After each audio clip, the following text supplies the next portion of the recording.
Like I'm Don't extending. forget, because we peaceful right now. I'm extending but grace. We can turn that shit on. Right. I'm practicing. Okay? Like I said, I always tell people, look. The Lord is working on me, but He's not done yet. Next topic in our list is wellness journey. We kind of hit, I guess, a little bit about this in our holidays, but how are we doing? I think we should just like outline a little bit of what we've been doing, like wellness wise, and how we're feeling overall. Yeah. Just be honest, take the veil off. Yeah. You know, some days are good, some days are shit. Yeah. Say la vie. Right? Yeah. I've been in therapy since the new year. That is a goal that I set for myself at the end of last year. I was having a lot more panic attacks toward the end of last year and a lot of dark moments. So I was like, I think it's time for me to, like, I feel like the only way to go is up from there. So right before the new year hit, I started therapy, and it's been almost 2 months now, and I am feeling much better. Like, I feel like I can handle and process my thoughts. I can, analyze them and kind of talk to myself in a way, like in a loving way, and not be super negative. The gym had also happened a little bit after therapy. I had been talking to my therapist about the anxiety that I feel like going back into the gym. But we talked about it and worked on it until I was able to just buy my membership and start back. It's also been a month and a half with that, and I'm also feeling better physically. Like I feel a little bit lighter getting out of bed in the morning for work, and I'm doing what I can to, things don't get better overnight, but I'm glad that I made that decision, because I don't want to start off 2024 like that. And for context, I hadn't been in therapy since 2018. So there was a lot of things that happened, that I feel like I needed to unpack and address. And it just, So if you're thinking about therapy, get into therapy. Really? It's good for you. Even if you're doing okay, get into therapy. There's nothing wrong with going, even if you're not depressed or sad or anxious. But if you are and you don't know how to handle that, then take care of yourself and use your resources. But I'm doing good. I'm doing better. I'm not healed, but each day is just a little bit brighter because I have, an accountability partner. I feel like, in somebody that I can talk to and just help me navigate like this life post-grad, which is a real thing. Post-grad life is a real thing. Yeah, and that middle-aged guy or middle-aged person era, like 25, you hit your quarter life crisis, you're 26. It's like you're in that quarter space of like what's the goal? Like where am I going to go? Yeah. Me personally, man, wellness journey. It's a lot of therapy work. I mean, I've been in therapy for a long time, and dealing with anxiety and depression, I think, has been my biggest hustle. And coming out on the other side, reading a lot of books, like I've been learning a lot about like therapy and then the mind and mental health and how to like analyze situations and being less anxious and more secure on the person that I am, right? And saying what I feel like. And now I've been able, like you said, like the mental awareness has been awesome, because things will happen, and before I would act on them, but now I literally like can take a beat. Like I take a beat before it happens, and I'm like, pivot. Oh, this is the best way to go about this, or like, oh, this is the best way to go about that. Now I'm not perfect yet. I feel like you get perfect at like 60. Actually, you probably never get perfect. But you get closer the older you get. But it's been great, because I've been able to catch myself like feeling some sort of way, and then like fix it or like be aware of it, so that I can like realize it's my brain playing against me, not something that is going on right now. Those anxiety are good tools. Is big. Those are tools, and that's one thing I'm grateful of from therapy, is that it's like you're provided with tools as to how to let moments that normally would rip you to shreds, like me, like how to manage that and like kind of take yourself out of that and save yourself from that and show yourself love. So that's really good. That's really dope. Talking about tools, a great tool that is not as expensive as therapy if you don't have insurance, and I think would be really beneficial for you is reading. I used to be somebody that never read anything. Yeah. I would be asleep. Nothing. Like, I would fall asleep. You could not get me near a book. Not a fan. Not a fan. I used to read, like, in middle school because you could get a prize for how many books you would read. And then when I first moved to the States, I read a lot in English so that I could get better with the language. Cool.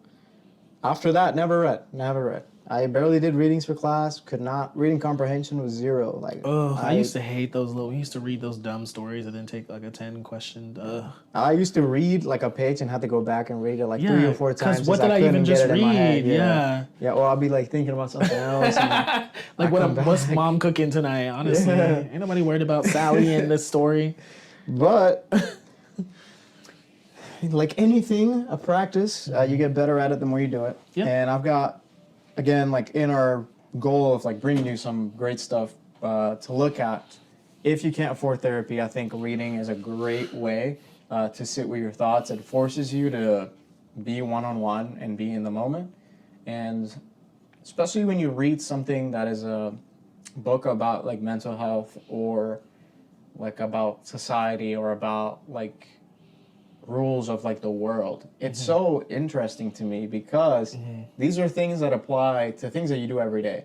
Like you could read one of the pages in this book and be like, oh, I see that in me, or I see that in somebody, and that just kind of keeps you going. You're like, oh, how can I learn more about people, right? And then you get to moments where you meet somebody and you're like, oh shit, like this is what I read in the book.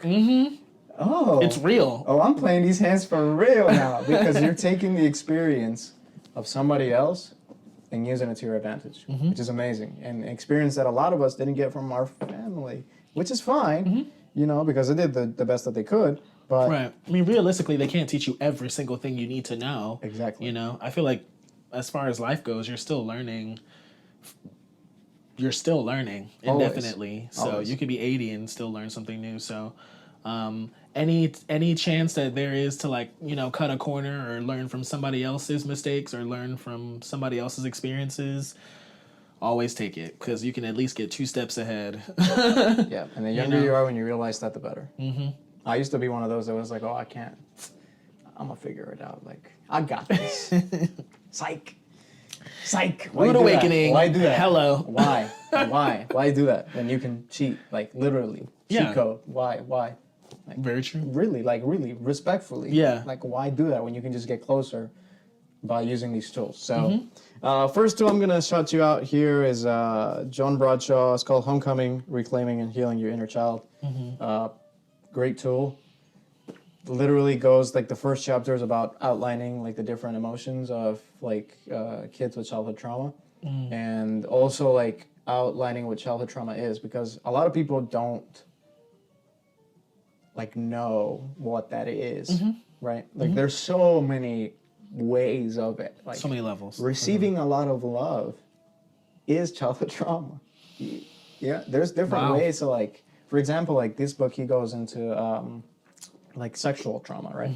And when you think of sexual trauma, you think of, like, oh, like, it's about to get deep. Something forced or... Yeah. It's something forced, like, or, like, penetration or, like, but even seeing your child, like, your parents saw you as, like, somebody who was, like, attractive and they reminded you that every day, or they identified themselves in you, like, if your mom, like, dressed you up every day, or, like, how she would want to dress when she was younger. How she would want to dress like you, or, like, be like you, or obsessed with who you are. That is also a form of sexual abuse. Of course. Right? Yeah. So there's many different ways, and, you know, the key to learning is awareness, right? Like, you're going to go through growing pains. Like, the more you find out, you're like, oh, shit, like, that happened to me, or, oh, shit, like, blah, blah, blah, blah. But now you know, so you have the tools to kind of lead to it. And then another book that I would recommend reading, I read this in the wrong order. I read this book first. I probably shouldn't have done that. But this is the 48 Laws of Power by Robert Greene. Honestly, a cheat code. I was debating if I should share this book with y'all because I'm going to give away all my strats now.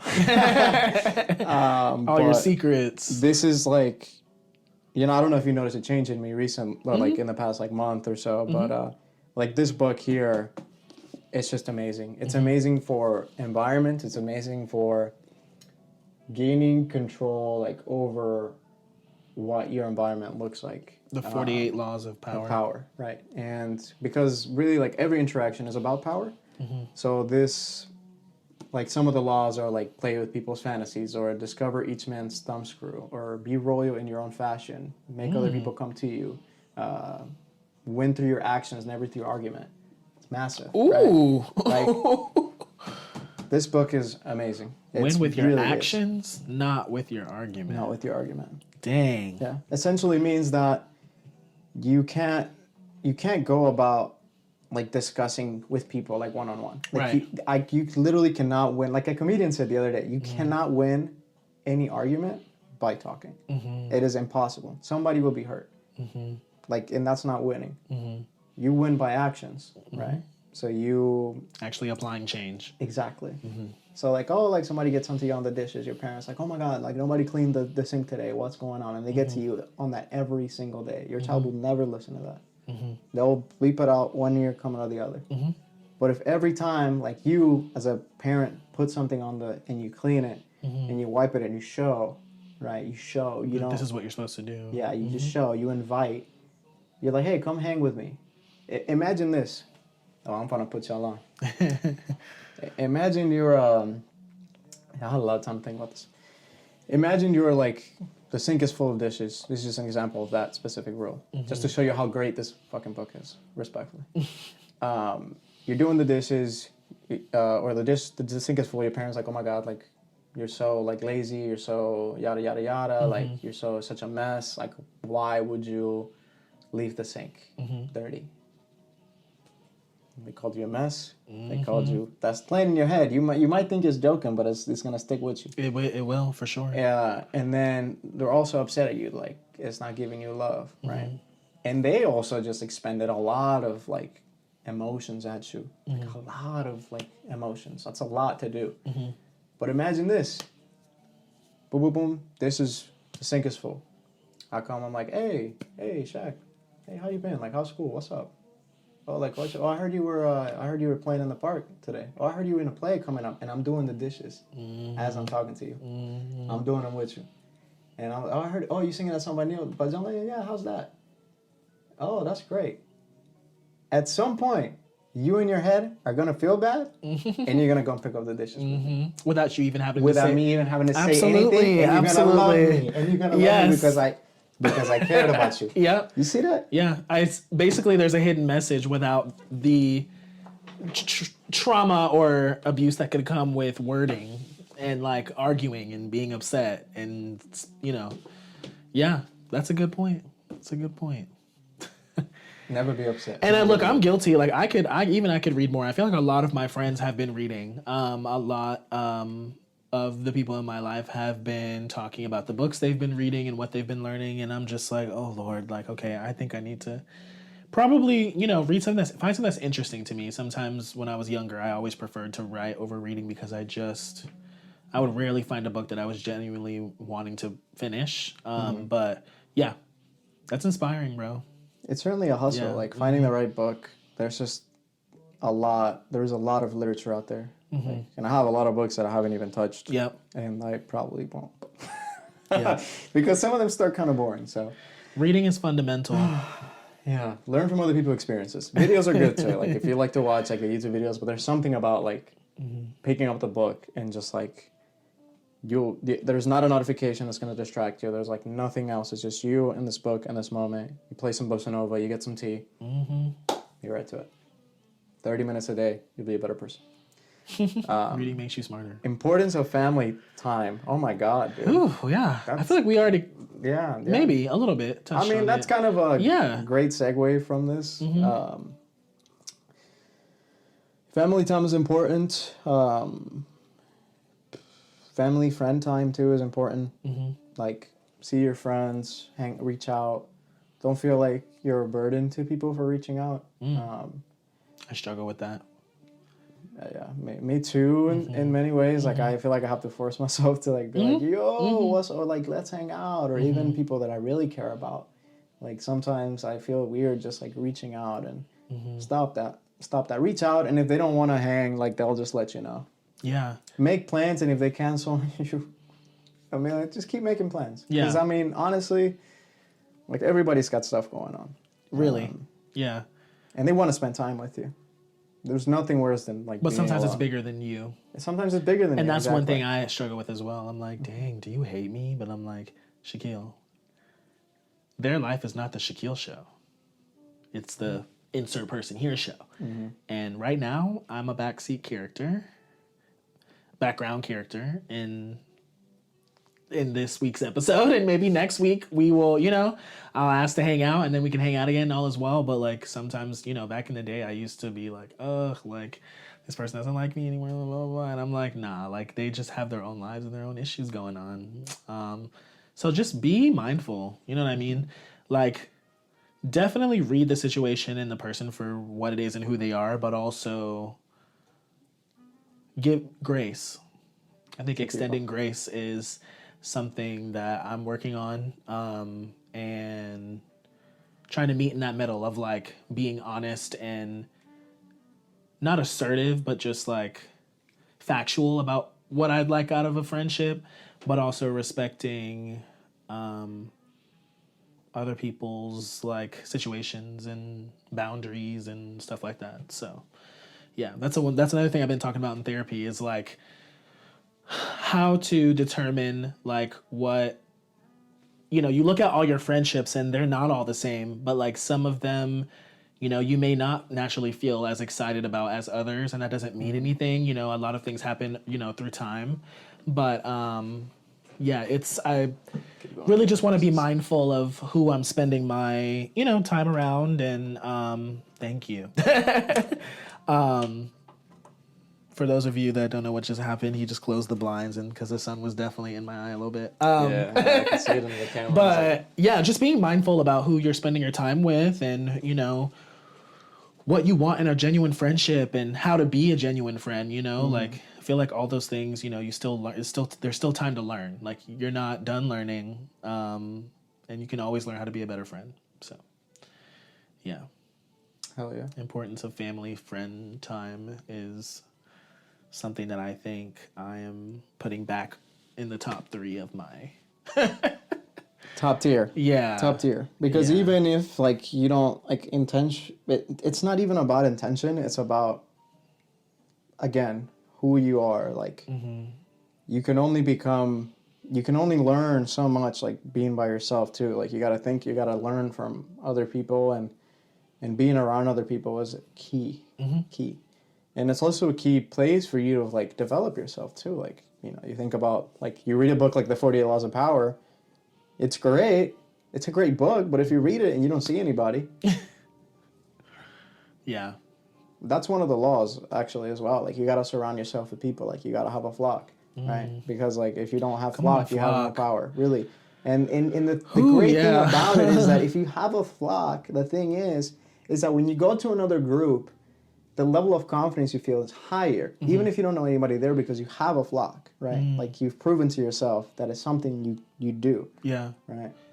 Is there like anything in either of those books about also knowing when you have kind of maybe outgrown a friendship or a relationship, or just feel like, it's time to take a step back, or, you and another friend maybe have taken a step back just in general, or maybe grown apart, but like accepting that and not thinking that it's a bad thing, or like that it's negative, or you know what I mean? Right. I don't think it's, again, like having anybody in your circle is not a negative thing, but you certainly want to measure like what like a friendship makes you feel like and what it makes you do. I don't think we like outgrow each other or like outpace each other in ways. It's just that we just cease to be in the same like sphere of that moment.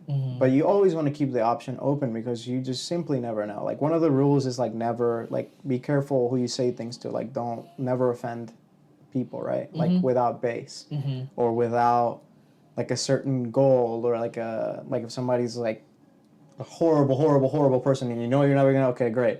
But just like random, you want to be meditated about like the things that you say in that level, because you simply just never know. This person might grow to be somebody who you might want to be with in the future. And I've had friendships that disappear and then they come back, right? And they come back better too the second time. Right. And so it's like, you know, don't shut down your future self. Totally, you know. From But anyone. just distance really. yourself with people and be honest.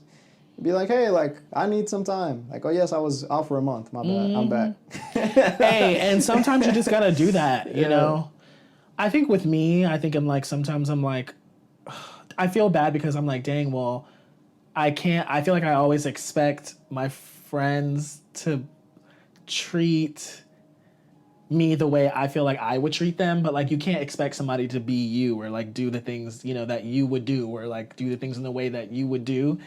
And I gotta accept that, you know. That's another thing I'm unpacking in therapy. It's like, you know, kind of being willing to like meet in the middle, and not everybody's gonna think like me and act like me, and you know. So, yeah, I think it's just important to like give people grace, you know, but also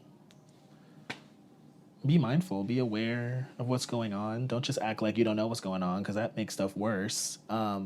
But Absolutely. yeah, don't be, you know, don't act like you're blind, but yes, definitely extend grace when you can. Totally. Yeah. Yeah. It's a great, because you always get it back. Like Yeah, the same you example always with do. Absolutely. with the dad and the kid, like, you know, you always get it back. Like if you put negative energy out, you're gonna get that back. And it's not even from the person you're putting it to. You're giving it back to yourself. Like when you put out something that's like, oh, you feel some sort of way. Like I don't even care how, if you're a sociopath, like you still feel some sort of way, right? Well, actually, I don't know. Maybe if you're really a sociopath, then hey, kudos to you, my friend. Yeah, I love you regardless for what you do. Right. Right. Unless it involves mine or me, and then I'm coming for you. Don't forget. Like I'm extending. Don't forget, because we peaceful right now. I'm extending but grace. We can turn that shit on. Right. I'm practicing. Okay? Like I said, I always tell people, look. The Lord is working on me, but He's not done yet. So don't feel like not too much, right. not too much, because then I can still, you know, pivot really, really quick, and do what I know how to do. But we're gonna work on winding that back, not getting rid of it, but you know, reeling it in and extending grace to your friends and your family and anyone else that's important to you and yourself. Extend grace to yourself. That is really important. Oh my God. That's a whole other That's a whole other thing, but it's yes. easier to extend it in other people, and I would suggest Okay. you practice that first, because inevitably you're going to think about yourself better. The more, because again, isolation is just like the worst. Yeah. Isolation is termination. I don't know. Like, you know, it's like you're really like ending your own life like little by little if you isolate too much. So That is so interesting, because I actually had a join our Discord.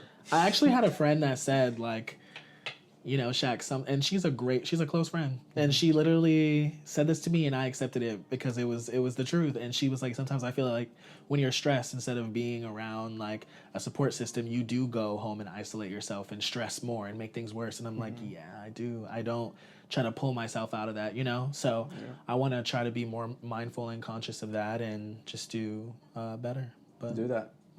And when you're in the social spaces again, yes. there's one of the rules on here, bro. Let people talk. That's not the name of it, but it's like the let people come to you. Let people talk. Well, I could talk about that. I could do a whole episode on let people talk. When I learned that law, I am telling you. Yeah. Let people come to you. You remember when we were that story? I'm not gonna tell right here, but I told you the other day when I let people come to me and see how it ended up. There you go. Let people come to you. Feel it. Let people talk. They will talk. Wait themselves. for people to just be ready. Size them up. Let them talk. Let them tell you how they're feeling. Don't feel like you gotta tell your Pull whole it business. out of them. Don't feel like you gotta reveal all your cards for people to like you. Yeah. That's not the case. People love mysteriousness. Charming is being mysterious. Charming is being a little bit secretive, and it's not out of like just being secretive. It's just or thinking you're better than everyone. Exactly. It's just letting things out in waves. Yeah. You know? Like I don't have to. I'm not gonna lay you out my whole. I want to know about you. Like, see it from that point. I just want to learn about you. Yeah. I want to learn about you. Tell me more. Tell me more. Tell me more. Come on. Tell me something. Tell me something good. Oh man, this pod is crazy. Yeah. So Acknowledging season 1 of acknowledging Unnoted. season 1. Yeah. Hey, the last episode was kind of wild. I'm not gonna I'm lie. sorry, y'all. Yeah, when me and Adriel met to plan season 2, we were like, what was We're not doing that again. what was that? What was the last episode? If you know what it was, please comment and tell us what it was, because we don't know what that was. If you watched honestly, the last episode, please comment your favorite moment. Because I feel like we were it's so bad. Yeah, we were I'm gonna say freak. We were freaking around. Not instead of actually having a message or like something to talk about that episode, we were just doing whatever. And sometimes that's cool because that is an active representation of our relationship. But I really do feel like for an hour we had nothing to tell the people, and so we were just cracking jokes. And I remember when I tried to rewatch it like into the new year, I was like, I don't even want to sit. Like after 35 minutes, I was like, all right, so now, we've learned that we are not just gonna sit here and ramble. Like we will sometimes, but not for an hour, y'all. So let us know your favorite moments from that episode. But yeah, out of season 1, I feel like the last episode was probably my least favorite because we didn't have anything to say. It was just like, this is the last episode, and then we're just gonna crack jokes for the remaining 50 minutes. They were funny, but they just like, they kind of came like there was like low spots and high spots, and I think the main feedback I got from a lot of people is like shorter form content, so shorter episodes. You guys will get, This will be so good, and it'll still like this episode has been great. This episode has been amazing. I think this is a perfect episode 1. But yeah, I definitely think that looking back on season 1, I'm proud of us because we just started the thing. We did it.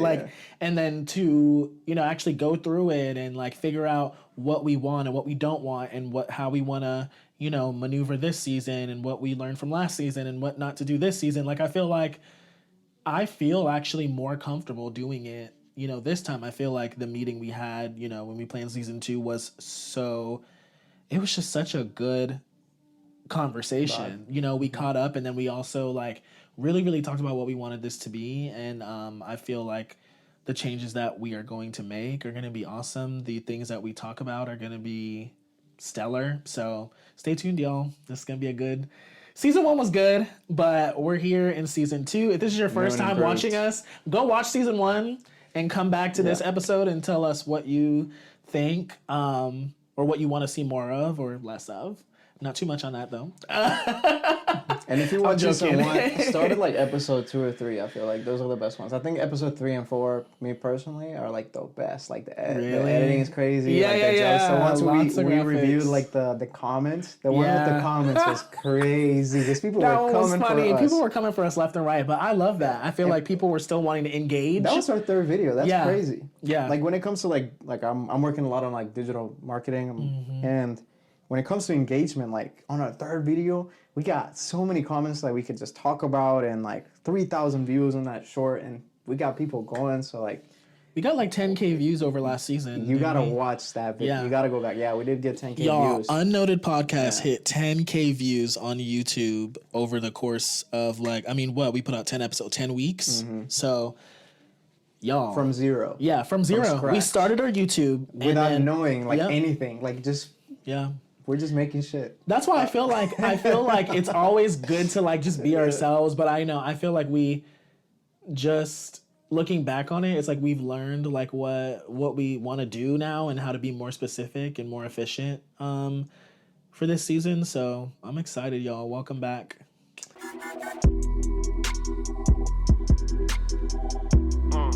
Check. Hey.